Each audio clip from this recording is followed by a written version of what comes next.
Capítulo 25. O Chalé das Conchas. O chalé de Guy e Flair erguia-se isolado em um rochedo de onde se descortinava o mar, as paredes caiadas e engastadas de conchas. Era um lugar belo e solitário. Sempre que Harry entrava na pequena casa ou em seu jardim, ele ouvia o movimento constante das ondas do mar, como a respiração de uma enorme criatura adormecida. Ele passou a maior parte dos dias seguintes dando desculpas para fugir do chalé apinhado de gente, ansiando por avistar do alto do rochedo um céu infinito e um mar vazio, e a sensação do vento frio e salgado em seu rosto. A enormidade de sua decisão de não competir com Voldemort pela posse da varinha ainda o amedrontava. Não conseguia se lembrar de jamais ter optado por não agir. Estava roído de dúvidas que Rony não conseguia deixar de verbalizar quando se reuniam. E se Dumbledore quis que a gente decifrasse o símbolo para obter a varinha? E se a decifração do símbolo o tornasse merecedor das relíquias? Harry, se aquela é realmente a varinha das varinhas, como é que vamos liquidar você sabe quem? Harry não tinha respostas. Havia momentos em que se perguntava se não tinha sido uma rematada loucura não tentar impedir Voldemort de violar o túmulo. Ele não conseguia sequer explicar satisfatoriamente por que havia se oposto a isso. Cada vez que tentava reconstruir os argumentos íntimos que o levaram àquela decisão, eles lhe pareciam mais fracos. O estranho era que o apoio de Hermione o fazia sentir-se tão confuso quanto as dúvidas de Rony. Agora forçada a aceitar que a varinha das varinhas era real, ela sustentava que era um objeto das trevas e que o modo pelo qual Voldemort tinha se apossado dele era repugnante, impensável. Você jamais poderia ter feito isso, Harry, repetia ela todo o tempo. Você não poderia ter violado o túmulo de Dumbledore. A ideia do cadáver de Dumbledore, porém, o assustava menos do que a possibilidade de não ter compreendido as intenções de Dumbledore vivo. Sentia que continuava a tatear no escuro. Tinha escolhido um caminho, mas não parava de olhar para trás, imaginando se não teria interpretado mal os sinais, se não deveria ter tomado o outro. De tempos em tempos, a raiva por Dumbledore tornava a desabar sobre ele, poderosa como as ondas que se atiravam contra o paredão de pedra abaixo do chalé, raiva de que o diretor não tivesse explicado tudo antes de morrer. Mas ele está morto? Perguntou Rony, 3 dias depois de chegarem ao chalé. Harry estava contemplando o muro que separava o jardim do chalé do rochedo quando Rony e Hermione o encontraram. Desejou que não tivessem feito, porque não queria participar da discussão dos dois. Está, sim, Rony, por favor, não recomece com isso. Examine os fatos, Hermione, insistiu Rony, falando com Harry, que estava entre os dois e que, por sua vez, continuava a fitar o horizonte. A corça prateada, a espada, o olho que Harry viu no espelho. Harry admite que poderia ter imaginado o olho, não é, Harry? Poderia, confirmou Harry, sem olhar para a amiga. Mas você não acha que tenha, não é? Perguntou Rony. Não. Tá aí, concluiu Rony rapidamente, antes que Hermione pudesse prosseguir. Se não foi Dumbledore, explique como Dobby soube que estávamos no porão, Hermione? Não posso, mas você pode explicar como Dumbledore nos mandou Dobby se estava em um túmulo em Hogwarts? Não sei, poderia ter sido o fantasma dele. Dumbledore não voltaria como fantasma, disse Harry. Agora havia pouca coisa sobre Dumbledore de que ele tivesse certeza, mas isto ele sabia. Ele teria prosseguido. O que quer dizer com esse prosseguido? Perguntou Rony, mas, antes que Harry pudesse dizer alguma coisa, uma voz chamou, às costas. Harry? Flair saía do chalé, seus longos cabelos prateados esvoaçando a brisa. Harry, Grampo gostaria de falar com você. Ele está no quarto menorzinho, e diz que não quer que o ouçam. Seu desagrado com o duende por mandá-la dar recados era evidente. Tinha um ar irritado quando voltou para casa. Grampo estava esperando, tal como Flair tinha dito, no menor dos 3 quartos, onde Hermione e Luna dormiam à noite. Ele havia fechado as cortinas de algodão vermelho para filtrar a pouca claridade do céu anuviado, o que emprestava ao quarto um tom flamejante incompatível com o resto do chalé, claro e leve. Cheguei a uma decisão, Harry Potter, disse o duende, que estava sentado de pernas cruzadas em uma poltrona baixa, tamborilando os dedos finos nos braços do móvel. Ainda que os duendes de Gringotes considerem isso uma vil traição, decidi ajudá-lo. Que ótimo! Exclamou Harry, o alívio percorrendo-lhe o corpo. Grampo, obrigado, estamos realmente, mediante, continuou o duende com firmeza, pagamento. Ligeiramente surpreso, Harry hesitou. Quanto você quer? Tenho ouro. Não em ouro. Seus olhos negros cintilaram, e neles não se viam córneas brancas. Quero a espada de Godrico Grifinória. O ânimo de Harry despencou. Não posso lhe dar isso, lamento. Então, disse o duende mansamente, temos um problema. Podemos lhe dar outra coisa, disse Rony ansioso. Aposto como os Lestrange têm um montão de coisas, pode escolher o que quiser quando entrarmos no cofre. Acabava de dizer a coisa errada. Grampo corou encolerizado. Não sou ladrão, moleque. Não estou tentando obter tesouros a que não tenho direito. A espada é nossa. Não é, respondeu o duende. Somos da Grifinória, e ela pertenceu a Godrico Grifinória. E antes de Grifinória, a quem ela pertenceu? Indagou o duende aprumando-se. A ninguém, respondeu Rony. Foi fabricada para ele, não? Não, exclamou o duende, encrespando-se e apontando um longo dedo para Rony. Outra vez a arrogância dos bruxos. Aquela espada era de Ragnok, o primeiro, e lhe foi tomada por Godrico Grifinória. É um tesouro perdido, uma obra-prima do artesanato dos duendes. Pertence aos duendes. A espada é o preço do meu serviço, é pegar ou largar. Grampo encarou-os, zangado. Harry olhou para os amigos e disse, precisamos discutir os seus termos, Grampo, se concordar. Pode nos dar uns minutos? O duende assentiu de cara azeda. Embaixo, na sala de estar vazia, Harry encaminhou-se para a lareira, a testa franzida, tentando pensar no que fazer. Às suas costas, Rony comentou, ele está brincando. Não podemos lhe entregar a espada. É verdade? Perguntou Harry a Hermione. A espada foi roubada por Grifinória. Não sei, disse ela desanimada. A história dos bruxos com frequência passa por cima do que fizemos a outras raças mágicas, mas nunca li que Grifinória tivesse roubado a espada. Deve ser uma dessas histórias de duendes, disse Rony, que contam que os bruxos vivem querendo passá-los para trás. Suponho que devemos nos dar por felizes que ele não tenha pedido uma de nossas varinhas. Os duendes têm boas razões para não gostar dos bruxos, Rony, lembrou Hermione. Foram tratados com brutalidade no passado. Mas os duendes não são exatamente coelhinhos fofinhos, não é? Contrapôs Rony. Mataram muitos de nós. E também lutaram deslealmente. Mas discutir com Grampo qual é a raça mais desleal e violenta não vai animá-lo a nos ajudar, não é? Houve uma pausa durante a qual os garotos tentaram pensar em uma forma de contornar o problema. Pela janela, Harry olhou para a sepultura de Dobby. Luna estava arrumando limônios em um pote de geleia ao lado da lápide. Ok, disse Rony, e Harry se virou para ele. Que acha disso? Dizemos a Grampo que precisamos da espada até entrarmos no cofre, e depois será dele. Tem uma duplicata lá dentro, não é? Trocamos as duas e lhe entregamos a falsa. Rony, ele saberia a diferença melhor do que nós, objetou Hermione. Ele foi o único que percebeu que tinha havido uma troca. Mas poderíamos dar no pé antes que ele percebesse. Ele se intimidou ante o olhar que Hermione lhe lançou. Isso, disse ela baixinho, é desprezível. Pedir a ajuda dele e depois traí-lo?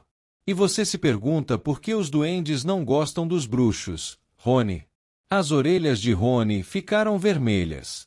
Tá, foi a única coisa em que consegui pensar. E qual é a sua solução?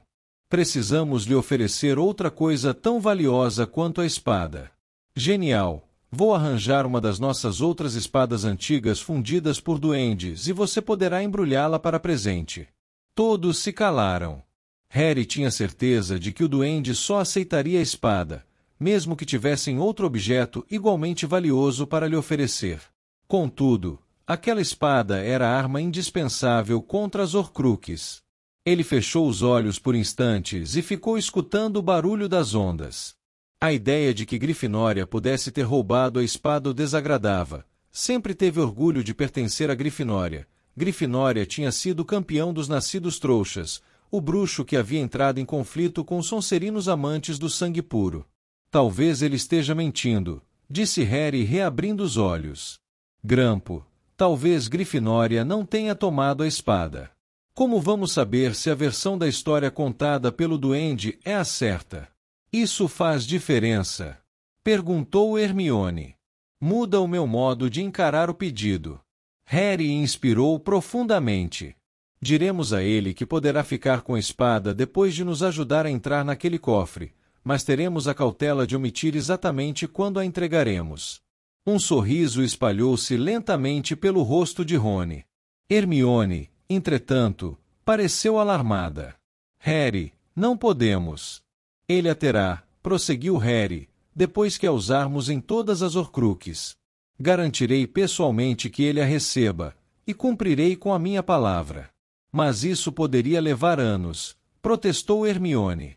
Eu sei disso, mas ele não precisa saber. E não estarei mentindo, tecnicamente. Harry encarou Hermione nos olhos com uma mescla de desafio e vergonha. Lembrou-se das palavras que estavam gravadas na entrada de Nurmengard, pelo bem maior. Afastou a ideia de sua mente. Que outra escolha tinham? Não gosto disso, falou Hermione. Também não gosto muito, admitiu Harry. Pois eu acho genial, disse Rony levantando-se. Vamos dar a resposta a ele. De volta ao quartinho, Harry fez a oferta, tomando cuidado de fraseá-la de modo a indefinir a data para a entrega da espada. Hermione franzia a testa, de olhos no chão, enquanto o amigo falava. Harry se irritou com ela, receoso de que pudesse entregar o jogo. Contudo, Grampo só tinha olhos para Harry. Tenho a sua palavra, Harry Potter, de que me dará a espada de Grifinória se eu ajudá-lo. Tem. Então, aperte aqui, disse o duende estendendo a mão. Harry a segurou e a sacudiu.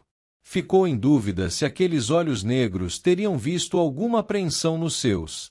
Então, Grampo soltou, juntou as palmas das mãos e disse, então, comecemos. Foi uma repetição do planejamento para entrar no ministério. Eles se acomodaram para trabalhar no pequeno quarto, que era mantido, seguindo a preferência de Grampo, na penumbra. Visitei o cofre dos Lestrange apenas uma vez, disse Grampo, na ocasião em que me mandaram guardar a espada falsa lá dentro. É uma das câmaras mais antigas. As famílias de bruxos mais tradicionais guardam seus tesouros no nível mais profundo, onde os cofres são maiores e mais bem protegidos. Eles permaneciam trancados no quarto, que lembrava um armário, durante horas seguidas. Lentamente, os dias se alongaram em semanas. Surgia um problema atrás do outro para resolverem, dos quais o menor não era o estoque de poção polissuco estar extremamente desfalcado. Na realidade, só temos suficiente para um de nós, informou Hermione, inclinando a poção cor de lama contra a luz. Será suficiente, disse Harry, que estava examinando o mapa dos corredores mais profundos, desenhado à mão por Grampo. Os outros habitantes do Chalé das Conchas não poderiam deixar de notar que alguma coisa estava acontecendo, agora que Harry, Rony e Hermione só apareciam à hora das refeições. Ninguém fazia perguntas, embora Harry sentisse, com frequência, o olhar de Guy sobre os três à mesa, pensativo e preocupado. Quanto mais tempo passavam juntos, tanto mais Harry tomava consciência de que não gostava muito do duende. Grampo se mostrava inesperadamente sedento de sangue, ria-se da ideia de infligir dor a criaturas inferiores e parecia antegozar a possibilidade de que pudessem ferir outros bruxos para chegar ao cofre dos Lestrange. Harry percebia que o seu desagrado era compartilhado pelos outros dois, mas não o discutiam, precisavam de Grampo. O duende só comia com os demais de má vontade. Mesmo depois de suas pernas estarem curadas, ele continuou a pedir que levassem a comida em bandeja ao seu quarto, como faziam para o ainda frágil Olivaras, até que Guy, após uma explosão de raiva de Flair, subiu para lhe dizer que o esquema não poderia continuar. A partir de então, Grampo se reunia a todos na mesa lotada, embora se recusasse a comer a mesma comida, insistindo em se alimentar de pedaços de carne crua e cogumelos variados. Harry se sentia responsável, afinal, ele tinha insistido que o duende permanecesse no chalé das conchas para poder interrogá-lo. Era sua culpa que toda a família Weasley tivesse sido obrigada a entrar na clandestinidade, que Guy, Fred, George e o Sr. Weasley não pudessem mais trabalhar. Lamento muito, disse Harry a Flair, em uma tempestuosa noite de abril quando a ajudava a preparar o jantar. Nunca pretendi que vocês tivessem que enfrentar tudo isso. Ela acabava de separar algumas facas para cortar bifes para Grampo e Guy, que preferia a carne sangrenta desde que tinha sido atacado por Greyback. Enquanto as facas cortavam sozinhas as costas dela, sua expressão irritadiça se suavizou. Harry, você salvou a vida da minha irmã, eu não esqueci. Rigorosamente falando, isso não era verdade, mas Harry decidiu não lhe lembrar que Gabrielle jamais havia corrido real perigo. De qualquer forma, continuou Flair, apontando a varinha para uma panela de molho em cima do fogão, que começou imediatamente a borbulhar, o Sr. Olivarras vai partir para a casa de Muriel hoje à noite. E se vai facilitar um pouco.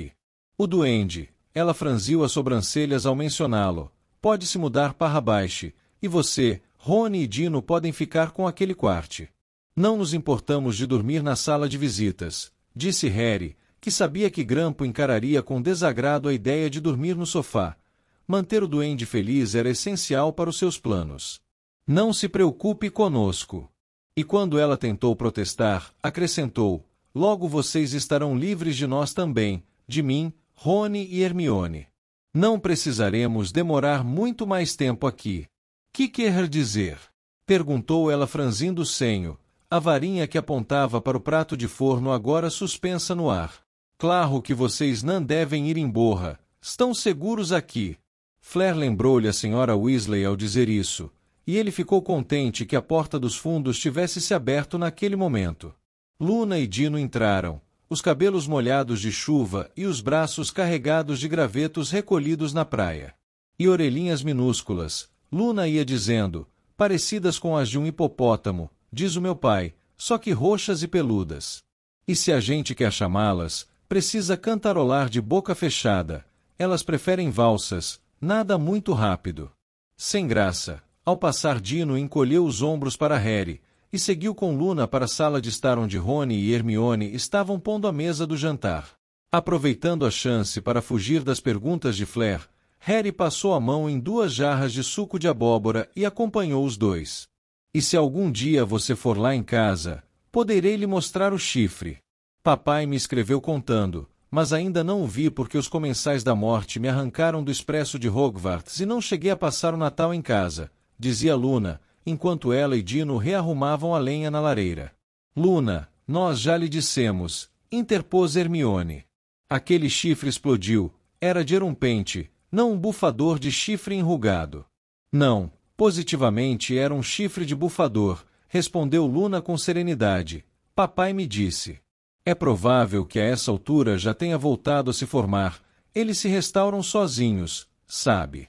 Hermione balançou a cabeça e continuou a arrumar os talheres no momento em que Guy descia a escada com o Sr. Olivaras. O fabricante de varinhas ainda parecia excepcionalmente frágil, e apoiava-se no braço de Guy, que lhe dava suporte e carregava uma grande mala. Vou sentir saudades, Sr. Olivaras, disse Luna aproximando-se do velho.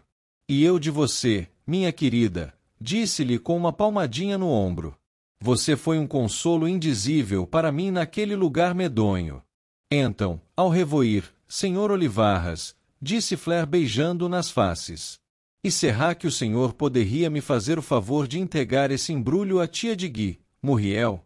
Nunca lhe devolvi a tiara. Será uma honra, disse Olivaras, com uma pequena reverência. É o mínimo que posso fazer para retribuir sua generosa hospitalidade. Flair apanhou um estojo de veludo puído, que abriu para mostrar ao fabricante de varinhas. A tiara brilhava e cintilava à luz do candeeiro suspenso. Pedras da lua e diamante, disse Grampo, que entrava na sala sem que Harry percebesse. Acho que feito por duendes, não?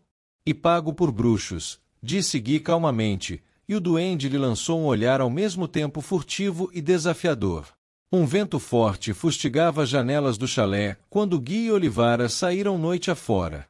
Os demais se espremeram em torno da mesa, cotovelo contra cotovelo, quase sem espaço para se mexer, começaram a jantar.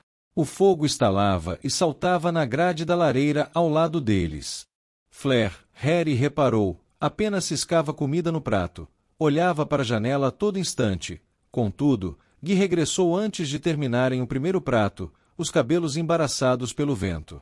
Correu tudo bem, disse a Fleur. Olivaras está acomodado. Mamãe e papai mandaram lembranças. Gina enviou carinhos a todos. Fred e Jorge estão fazendo Muriel subir pelas paredes. Continuam operando um reembolso coruja de um quarto nos fundos da casa. Ela ficou contente com a devolução da tiara. Disse que pensou que a tivéssemos roubado. Ah, ela é charmante, a sua tia, comentou Fleur indignada, acenando com a varinha e fazendo os pratos servidos se erguerem da mesa e formarem uma pilha no ar. Depois recolheu-os e saiu da sala. Papai fez uma tiara para mim, falou Luna. Na realidade, foi mais uma coroa. Rony surpreendeu o olhar de Harry e sorriu.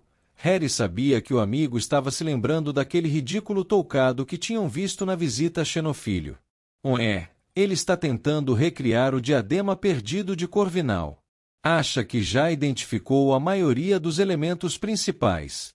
Acrescentar as asas do gira-gira realmente fez diferença. Ouviram, então, uma batida na porta da frente. Todas as cabeças se voltaram para o ruído. Fleur veio correndo da cozinha com ar assustado. Gui levantou-se de um salto, a varinha apontando para a porta. Harry, Rony e Hermione o imitaram. Silenciosamente, Grampo escorregou para baixo da mesa, se escondendo. Quem é? Perguntou Gui. Sou eu, Remo João Lupin, respondeu uma voz sobrepondo-se ao uivo do vento. Harry sentiu um tremor de medo.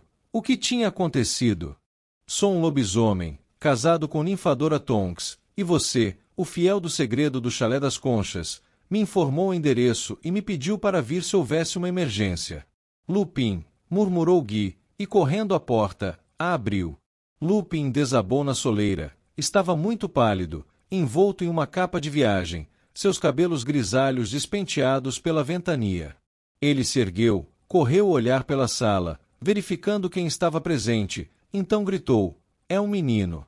Demos a ele o nome de Ted, em homenagem ao pai de Dora. Hermione deu um gritinho. Tonks teve o bebê? Teve o bebê, gritou Lupin. Em volta da mesa ouviram-se gritos de alegria, suspiros de alívio. Hermione e Fleur guincharam. Parabéns! E Rony exclamou, caramba, um menino! Como se nunca tivesse ouvido falar em tal coisa antes. Um menino, repetiu Lupin, que parecia atordoado com a própria felicidade. E contornando a mesa, abraçou Harry. A cena no porão do Largo Grimmauld parecia jamais ter acontecido. Você será o padrinho? Perguntou, ao soltar o garoto. Eu. Gaguejou Harry. Você, é claro. Dora está de acordo. Ninguém melhor. Eu. Caramba. Harry se sentiu orgulhoso, espantado, encantado. Agora Gui corria buscar vinho e Fleur convencia Lupin a tomar uma taça com eles. Não posso me demorar, preciso voltar, disse Lupin, sorrindo para todos. Parecia mais jovem do que Harry jamais tinha visto. Obrigado, Gui. Logo Gui havia enchido as taças. Todos se levantaram e as ergueram num brinde. Até de Remo Lupin, disse o pai, um futuro grande bruxo. Com quão ele parece? Indagou Fleur. Acho que parece com Dora, mas ela acha que é como eu. Pouco cabelo, parecia preto quando nasceu, mas juro que virou ruivo desde então. Provavelmente estará louro quando eu voltar. Andrômeda diz que os cabelos de Tonks começaram a mudar de cor no dia em que ela nasceu. Ele esvaziou a taça.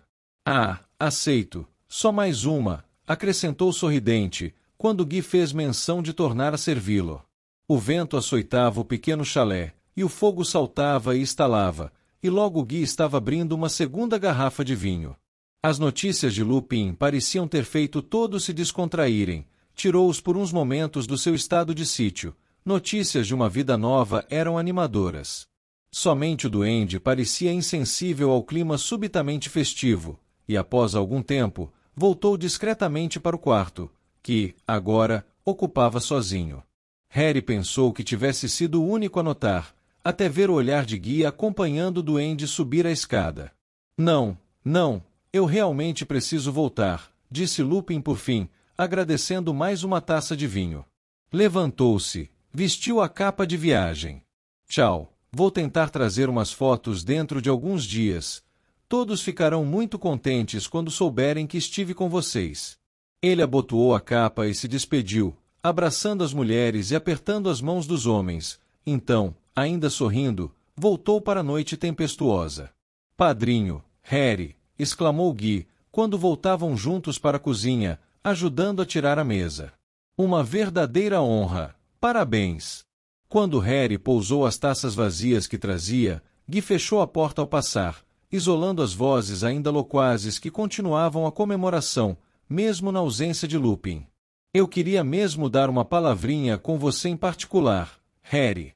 Não tem sido fácil arranjar uma oportunidade com um chalé tão cheio de gente. Guy hesitou. Harry, você está planejando alguma coisa com o Grampo. Era uma afirmação, não uma pergunta, e Harry não se deu o trabalho de negar. Apenas olhou para Guy e aguardou. Eu conheço duendes, trabalhei no Gringotts desde que terminei Hogwarts. Até onde possa haver amizade entre bruxos e duendes, tenho amigos duendes, ou pelo menos, duendes que conheço bem e de quem gosto.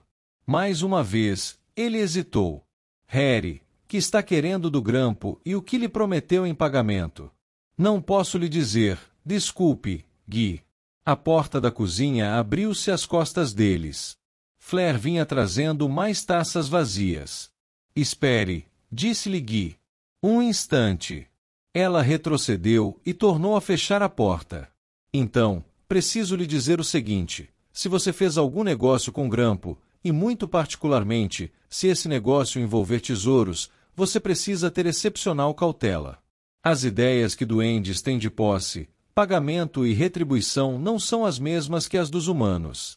Harry sentiu um leve mal-estar, como se uma cobrinha tivesse despertado em seu íntimo. Que está querendo dizer?